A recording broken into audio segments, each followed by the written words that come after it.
RTP. Está con nosotros el abogado Sergio Peña Vélez, legislador independiente, que pues vamos a poder continuar con él y preguntarle cómo se vivió desde el Parlamento esta votación contra el señor Mario Godoy en su juicio político, y de ahí podemos hablar otros temas relacionados. Bienvenido a la mañana en RTP, gracias por acompañarnos, asambleísta. Mis queridos amigos, muy buenos días, a las órdenes siempre y claro, aquí para saludar a todos los ecuatorianos y conversar de lo que ustedes necesiten. Encantado. Fue una votación casi unánime, pero para usted, ¿qué quedó por fuera? ¿Qué sin sabor o tal vez qué le faltó a esta Asamblea Nacional interpelarle al señor Mario Godoy? Bueno, primero creo que el señor Mario Godoy debió haber ido al Pleno. Creo que era necesario este ejercicio de debate, de interpelación mutua, ¿no? Porque había muchas cosas que creo que tenían que exponerse de la manera que tenían que hacerse. Ah, Considero que el correísmo el día de ayer demostró que ya celebran cualquier cosa. Recuerdo que todos votamos a favor. La comisión, en este caso de fiscalización, nuevamente mató los cucos, que como siempre pues te trata de vender el correísmo diciéndote que el IES lo íbamos a quebrar en el momento que la Comisión de Desarrollo Económico en su momento, por ejemplo, tuvimos este proyecto para reactivación y optimización del BIES. Entre tantas cosas, tantos cucos que te venden, ellos decían que se iba a archivar y que se le iba a salvar al señor Godoy. Al final ocurrió como siempre, se volvieron a equivocar. La realidad fue que la Comisión de Fiscalización determinó que existía lo que se conoce como una omisión, en este caso, que es una inoperancia manifiesta, es parte de la omisión dentro del concepto jurídico constitucional, y en este caso se lo llevó al señor Godoy a este juicio político que al final termina con su censura. Creo que debió haber ido al Pleno por un ejercicio de responsabilidad, sea lo que sea, era un funcionario público que tenía que demostrarle o decirle a la gente por qué habían pasado las cosas, y al final creo que faltó ese debate, ese ejercicio, como te digo, de mutua interpelación para realmente conocer todos los aspectos que por ahí quedaron fuera del proceso. Señor asambleísta, y como ciudadanía, y usted como asambleísta, y siguiendo la dinámica de la conversación que venías teniendo aquí en la cabina, no sé si usted la pudo seguir, ¿qué es lo que hemos aprendido como país de este proceso? Y usted también como legislador. Bueno, primero que la sensación de que no van a existir en este caso, pues, patentes de corso para que la gente haga lo que le da la gana, que en este caso esta es una asamblea diferente que busca la fiscalización y la transparencia, en este caso de los funcionarios públicos. Me parece un mensaje correcto hacia los funcionarios públicos, que deben incluirse ministros que incumplen muchas veces el plan de desarrollo nacional, que muchas veces le incumplen al presidente, le mienten a personas y no están haciendo su trabajo como debería de ser. Creo que ese ejercicio demuestra que la Asamblea va a estar, en este caso, del lado de la fiscalización y la transparencia entre los ecuatorianos, que no vamos a solapar a nadie. Y como ciudadano, lo importante, creo yo, que debemos de recalcar es la voluntad, en este caso de la Asamblea, de hacer las cosas bien. Claro que podemos equivocarnos, no somos perfectos, pero en este ejercicio político de transparencia, el día de ayer se demostró la voluntad que existe por parte de la Asamblea, y eso es algo que como ciudadano yo creo que tenemos que rescatar. Legislador, y con su respuesta usted está dando una declaración importante y un compromiso bastante importante para la sociedad. Y dentro de esta perspectiva, usted es un legislador independiente, pero sus colegas que se deben a partidos políticos, ¿tienen la capacidad real de poder actuar como usted lo dice, o están vinculados o presionados desde otra perspectiva? A ver, seamos realistas, el correísmo no, el correísmo está presionado a lo que diga Rafael Correa por un teléfono. Mañana le dice tírense de un puente y lo van a hacer. Es así de sencillo, esto es una secta. Pero Ahí tú no puedes pensar. el novoísmo legislador responde a algo parecido. También se tiran de acuerdo a lo que ordenan en Carondelet. No siempre te cuento, existe el caso, por ejemplo, de Adrián Castro con el tema de Quinzacocha, él votó en contra, hizo lo que se conoce como objeción de conciencia.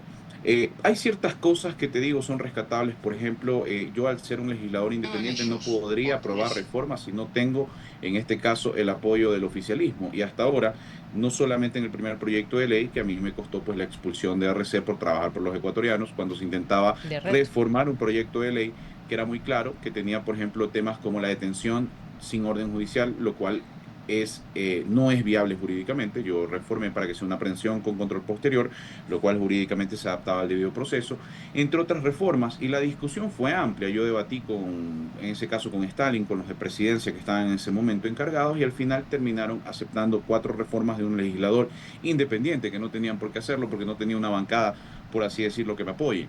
Y este tipo de cosas, ese tipo de consensos en política son importantes porque demuestran que el conocimiento y la voluntad pueden sacar leyes importantes. Asimismo, sacamos 2 proyectos de leyes posteriores con reformas importantes.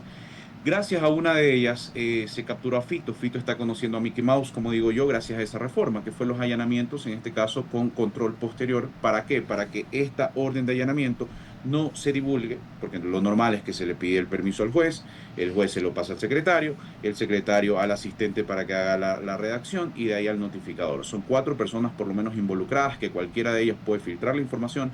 Por eso la casa de Fito fue allanada 6 veces y el tipo lo que hacía es pasarse a la casa de al lado y ya no podías hacer nada. Con esto pues logramos capturar a Fito. Hoy conoce a Mickey Mouse gracias a una norma que sacamos en la Asamblea, que posteriormente pues la Corte la declaró inconstitucional. Entonces, Asambleísta. Sí, sí, continúa. bueno, entonces, como les decía, por un lado sí pueden existir ciertas cosas, pero en este caso, por lo menos el bloque oficialista, existe esta voluntad de ceder en favor de los ecuatorianos. Y eso lo rescato bastante, y como te decía, el caso de Adrián Castro, por ejemplo, objeción de conciencia en el caso de Quinzacocha, no lo expulsaron, no lo multaron, le dejaron ser, le dejaron, en este caso, con sus argumentos proceder, lo cual demuestra que al menos de este lado existe más tolerancia. Del otro lado, como te digo, no, si tú votas en contra o pones una opción de conciencia, pues Correa te dice traidor, te dice de todo y termina despilfarrando tiempo en redes sociales, que es lo que más vive haciendo, tuiteando. Asambleísta, yéndome justamente al Observatorio Legislativo y yendo a su perfil, Sergio Jesús Peña Veloz, antes integrante de la comisión, perdón, antes de la integrante de la organización política Revolución Ciudadana, como usted lo decía, aliados también con Reto, integrante de la Comisión Permanente de Desarrollo Económico, Productivo y de la Microempresa. En esta comisión le consulto qué se está llevando a cabo ahora, 1, 2, y también quisiera conocer su perspectiva en cuanto a este proyecto de ley que ha causado bastante críticas y también pues contrapropuestas en cuanto a la priorización, de alguna u otra forma por llamarla, de los rubros que tienen que hacer o los gastos que tienen que hacer los GATS dentro del proyecto de ley enviado por el Ejecutivo. Sí, efectivamente, esta es la comisión que hasta ahora vamos a llegar a las 120 comisiones, una comisión que trabaja muchísimo, hasta altas horas de la noche, sábado, domingo. El otro día terminamos aprobando en la mañana y después a las 9 nos volvimos a conectar para revisar el segundo proyecto de ley. Hoy por hoy en esta comisión tenemos 2 proyectos importantes. Un proyecto que habla de minería y de energías para que, según la Corte Constitucional, que dijo que no estaba normado la excepcionalidad del interés público, cuando tú revisas el COA está normado, pero sin embargo ellos dijeron que no, que teníamos que ser más específicos. Perfecto, entonces estamos trabajando sobre ese proyecto de ley para darle esta regulación objetiva, se podría decir, que nos pidió la Corte, y lo que busca es que en casos excepcionales el privado pueda también entrar a invertir en este caso en el tema energético del país. Con lo cual buscamos, lógicamente, que en casos excepcionales, lógicamente el Estado mejore el sistema energético a través de privados que quieran invertir. Me disculpo por hacer ahí una pausa. Y se está acogiendo netamente, por ejemplo, estas directrices que dio la Corte Constitucional, y me gustaría saber cuáles son las excepcionalidades, porque efectivamente dijo que era muy amplio el proyecto de ley y mostró ahí pues una observación. En ese sentido, ¿cuáles van a ser las excepcionalidades que ustedes han considerado para pues poner en marcha esta normativa o este proyecto que aún es normativo? Claro, realmente no nos estamos inventando el agua caliente porque, como te digo, en el COA está. Simplemente lo estamos elevando a una ley orgánica puntualmente dentro de la ley de energía, porque decían que el artículo 25.1 era inconstitucional. Lo que estamos haciendo, y en resumen, y es lo que te dice el COA, la excepcionalidad, lo que se ha conocido siempre, porque si no, imagínate, el interés público no existe para ellos, por lo cual todas las expropiaciones que se han hecho en algún momento por interés público pues deberían ser inconstitucionales, ¿no? No se dan cuenta hasta dónde pueden afectar la norma simplemente por buscar algo que ya existe, como te digo, en el COA normado. Y lo que estamos haciendo es eso, básicamente, ¿qué es el interés público? Lógicamente, si existe una grave sequía, lógicamente, si existe como tal una emergencia energética, eso como tal es lo que viene a ser una emergencia de interés público. Y eso es lo que estamos haciendo. No nos estamos inventando el agua caliente, no decimos que estamos haciendo wow, algo nuevo. Simplemente estamos normando lo que nos pidieron normar. Hemos recibido a expertos. Lo que se busca también dentro de la minería, por ejemplo, no solo en energía, porque esto tiene que ver con minería, es, por ejemplo, darle seguridad jurídica a la minería que factura, a la que genera empleo, porque hoy por hoy la minería ilegal nos está llevando en peso. Nos inventamos, eso sí, como tal, los clusters mineros, que son básicamente sectores donde tú puedes invertir en energía para tener tu clúster minero, y con esto, pues lógicamente tú mismo generas tu energía, vas a tener ciertas exenciones y así tendrás seguridad jurídica y podrás trabajar con toda la seguridad. Y ahora, el tema que creo que ha causado más revuelo y es lo que más se está debatiendo es el caso, esta normativa que queremos aplicar al COTAD, que realmente es el cumplimiento de una regla que ya existe, que tiene que estar alineado claramente, y eso es lo que se le olvidan a algunos alcaldes, al Plan de Desarrollo Nacional. Cuando leemos el espíritu de la norma y las actas de la Constitución, que muchas veces dijeron que fue ratificada y que tanto celebran, esa constitución, en las actas justamente formativas de la misma, el constituyente te dice cuál es el espíritu de la norma de la autonomía. Y la autonomía no es un cheque en blanco para hacer lo que te dé la gana. La autonomía básicamente es el hecho de poder invertir según una planificación que tú puedes desarrollar, pero tiene que estar alineada según la Constitución al Plan de Desarrollo Nacional. Esta norma como tal del 70-30 ya existe, no se aplica. Ese es el problema. Actualmente, según los datos que se han mostrado dentro de la mesa, el mismo Ministerio de Finanzas lo ha mostrado, pues existen municipios que están llegando en el gasto corriente, sueldos y salarios, al 70% de su nómina. Es decir, el 70% de los ingresos permanentes y propios que ellos tienen están siendo utilizados para pagar sueldos y salarios. Con lo cual, lógicamente, la obra pública queda de un lado y no se está cumpliendo con esta regla fiscal. Repito, regla fiscal. Que quede clara Utilizando esta sus palabra. palabras ahí en ese punto, si ya existe y si ya está normado, ¿cuál es la incomodidad de los alcaldes y de los gobiernos provinciales en este sentido, que buscan por otra, o sea, por otra parte? Hay quienes no solamente se oponen, sino que dicen, bueno, queremos proponer otra forma de llevar también nuestras cuentas fiscales, como por ejemplo la prefecta del Guayas aceptará. Bueno, voy con la primera. ¿Por qué se oponen, no? Y la segunda pregunta, que era, pues, que por ahí aceptarán tal vez ustedes un informe de minoría para poder, pues, un poco contrastar, o tal vez proposiciones a través de alcaldes o prefectos para poder contrastar con la normativa que ustedes están configurando o dibujando en estos momentos, para que sea, pues, un poco más flexible y que se adecue también a las necesidades y a los requerimientos que tienen estos gobiernos autónomos descentralizados. Claro, y lo hemos hecho porque, por ejemplo, tuvimos a los miembros del AME, donde efectivamente nos decían que existe un clasificador. Y dentro de este clasificador nosotros deberíamos tomar los gastos de inversión. Es decir, si existe una emergencia, tú tienes que contratar personal para esa emergencia. Eso sería un gasto de inversión, no un gasto corriente, porque es excepcional. Y justamente nos mencionaba eso, la directora, perdón, la presidenta en este caso del AME. Asimismo tuvimos a los del Congope, con Agopare. También aceptamos sus propuestas. No es que el proyecto original va a salir como está. Otra de las cosas, y esa fue propuesta mía que lo ingresé por el ETS, y por eso te digo que existe esa voluntad de trabajo, porque realmente analicé el tema y yo decía, bueno, si es un proyecto económico urgente, porque tiene que ir en una gradualidad posterior por años. ¿Por qué no comenzamos el control una vez que se comience con la aprobación en el registro oficial?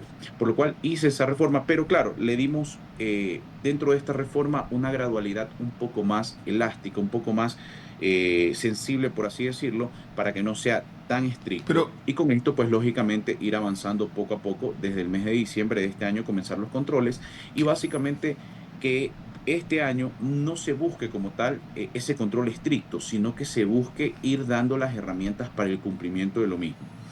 Dentro de la pregunta que tú me hacías, ¿por qué se oponen? Porque se acaba la teta, pues, es así de sencillo. Hoy por hoy, repito, en total, en los municipios, en la ponderada, en la estadística ponderada a nivel nacional, llegan al 39% de inversión pública, el 39% de obras a nivel nacional. Por eso tienes estos murales de $480.000 horrorosos ahí en el edificio de Pichincha, en la prefectura, $480.000 en un mural. Por eso tienes, en este caso, Machala, con conciertos de $2 millones. Por eso tienes a Manta, con más de $5 millones en fiestas. Eso es lo que queremos evitar, para que se cumpla la regla fiscal y no nos olvidemos de algo. Y la fiesta del gobierno central, ¿quién la controla? ¿Quién controla la fiesta? ¿Quién controla la fiesta del gasto legislativo, que también tiene sus críticas? ¿Quién controla eso cuando tiene eso? Pero a mí más me preocupa es que no se dé cuenta la dimensión que puede haber, conozco algo del sector público, de que hay gastos que tienen que ver con la niñez, con el deporte, cosas que no logran por lo general llegar ni a las parroquias, ni a los, ¿cómo se llama? Ni a los recintos parroquiales, ni a los cantones, ni a las mismas provincias, que no, el Estado no abarca eso. ¿Qué opina de eso? A ver, nosotros hemos revisado los datos, y el problema es que en escuelas, en esos temas sociales, invierten menos del 1% del presupuesto que tienen. Esa es la realidad. Entonces, claro, si un municipio viene y me dice, oye, nosotros estamos invirtiendo en escuelas, en esto, un 10%, un valor importante, entonces, perfecto, yo voy a decir, estás haciendo un excelente trabajo, pero no pasa así. Por eso es que ves un trabajo mínimo social de parte ¿Y qué opina de tres baños gastados en el gobierno con una reparación de una media de $40.000, $130.000 de inversión en baños que no sé si son en Carondelet, donde sea? ¿Qué opina de eso? Usted siempre es un crítico.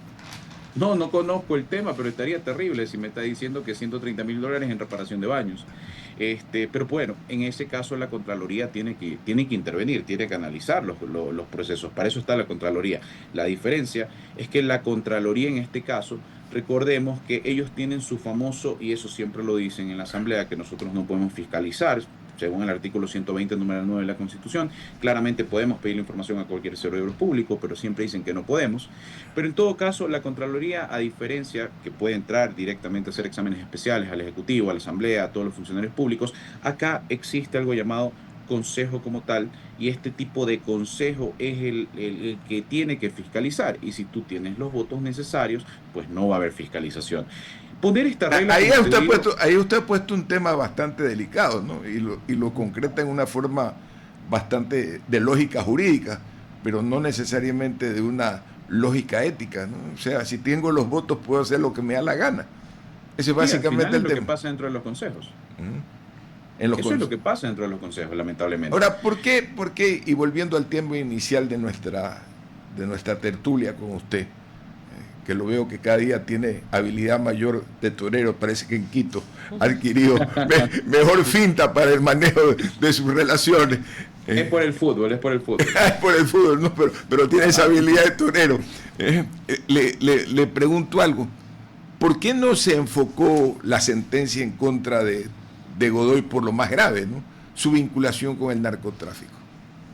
Bueno, yo creo que, mira, en la parte jurídica, y bueno, creo que si se conversa con cualquier abogado serio te va a decir, para que exista como tal la materialidad de una infracción, tienes que probar el nexo causal. El nexo causal no se prueba con videos de TikTok. El nexo causal se prueba cuando tú demuestras a base de una prueba pertinente, útil, eficaz y conducente, que lógicamente... Eso en el derecho, en los juicios penales, pero en los juicios políticos la derivada es diferente. Usted es el abogado, yo soy un estudioso de la lógica nada más.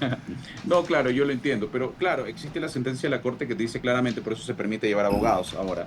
Existe la sentencia de la Corte que te dice que a pesar de no ser un proceso jurisdiccional, que claro, guarda otras reglas, es mucho más solemne, por así decirlo, se deben de respetar las reglas del debido proceso. Y parte de las reglas del debido proceso es que para que exista materialidad debes de probar el nexo causal. No en este caso con un peritaje, que es lo que te pide un proceso jurisdiccional, pero sí en este caso con un nexo causal claro que demuestre la materialidad. Ahora, vamos a los hechos. ¿Qué pasó? ¿Qué es lo que tenía que demostrar, por ejemplo, el interpelante? Que no lo hizo. La comisión determina la inoperancia manifiesta es por el hecho puntual de no haberle tomado en este caso, la importancia necesaria a un juez anticorrupción que está diciéndote, brother, estoy amenazado.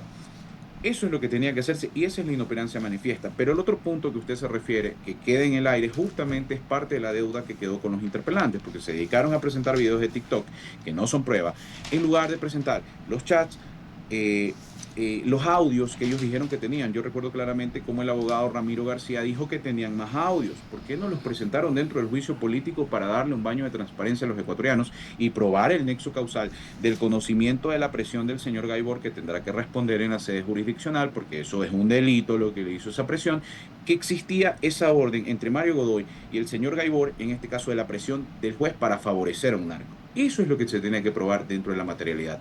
Entonces, no se hizo así. Dentro de la interpelación, yo los invito a que revisen los juicios políticos, fueron públicos, y en este caso, ver a Javier Lazo, parcialmente públicos, algunas escenas. El presidente de la comisión pidió que se retire la prensa y fueron a puerta cerrada. Acoto eso nada más. No, claro, pero por ejemplo, yo vi la interpelación, porque eso fue, me acuerdo que páginas de redes sociales estuvieron ahí transmitiendo todo el tiempo. Me acuerdo que fue un domingo, clarísimo. Y dentro de ese domingo recuerdo a Javier Lazo, entre otros interpelantes, decirle: yo estoy aquí aguantando mis sentimientos, pero dígame si es ético o no es ético. Por Dios, tú no tienes que hablar de la ética en ese momento, porque eso déjalo para las redes sociales, para el comentario. Lo que tienes que hacer es probar la materialidad a través de un nexo causal claro, y eso es lo que ellos no hicieron. Entonces, claro, como interpelante tienes que ser responsable también de llevar un juicio político a la altura, con las pruebas pertinentes de manera técnica, para lógicamente desvanecer cualquier tipo de rareza, de oscuridad, de opacidad. En resumen, usted quiere decir que sus colegas de la y ex coidearios de la RC fallaron en el proceso. Es decir, sí, totalmente. No tuvieron método. Totalmente. Carecieron de método. Totalmente. Es decir, aunque usted pueda haber pensado que existían vínculos de Invictus con el narcotráfico, no fueron expuestos, y usted es un experto penalista y dicen que lo que no está en las páginas en los escritos está fuera del juicio. Eso es más o menos lo que usted me quiere decir, haciendo la analogía con el tema penal. Claro, dentro de la analogía correcta, efectivamente, dentro del derecho. Una cosa es, obviamente, lo que yo considere mi opinión, lo que yo pueda exponer a través de ciertos indicios que uno pueda tener, que lógicamente va a ser, esto es lo que a mí me parece. Pero dentro del derecho, en un juicio político por debido proceso, se tiene que manejar una técnica, se tiene que mostrar los nexos causales de lo que quiero probar, no cualquier cosa. Al final, repito, a través de los indicios se puede determinar esta inoperancia manifiesta, pero no se puede determinar una materialidad de la infracción, porque los nexos causales que debió exponer el interpelante a través de técnica legislativa y de conocimiento de derecho no se hizo. ¿Qué es la señora Veloz? La tendré que invitar, porque ya me sacaron la tarjeta roja, me he pasado 5 minutos de límite, así que le agradezco, siempre un gusto conversar con usted. Un fuerte abrazo. Un fuerte abrazo para ustedes y a las órdenes siempre. Aquí estamos para resolver cualquier duda. Un abrazo. Muchas gracias. Vamos al corte comercial. RTP